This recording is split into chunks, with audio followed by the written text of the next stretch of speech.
শ্যামল ও বাসযোগ্য নগর হিসেবে গড়ে তুলতে বৃক্ষরোপণ, সবুজায়ন, সৌন্দর্যবর্ধন কর্মসূচি আমরা হাতে নিয়েছি।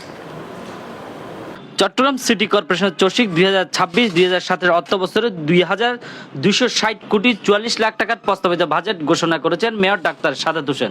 একই সঙ্গে 2025-2026 অর্থ বছরে 1,665 কোটি টাকা 92,16,400 টাকার সংসদীয় বাজেট উপস্থাপন করা হয়।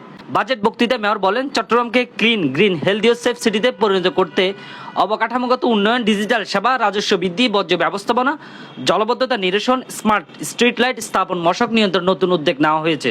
আগামী অর্থ বছরে 10 লাখ গাছের চারা রোপণ, 4টি আন্ডারগ্রাউন্ড হকার্স মার্কেট নির্মাণের পরিকল্পনা এবং নাগরিক সেবার জন্য আমাদের চট্টগ্রাম এফের কার্যক্রম আরও সম্প্রসারণের কথাও জানান তিনি। মেয়র আরও বলেন, দায়িত্ব গ্রহণের সময় চসিকের দেনা ছিল 596 কোটি টাকা, যা বর্তমান কমে 380 কোটিতে নেমে এসেছে।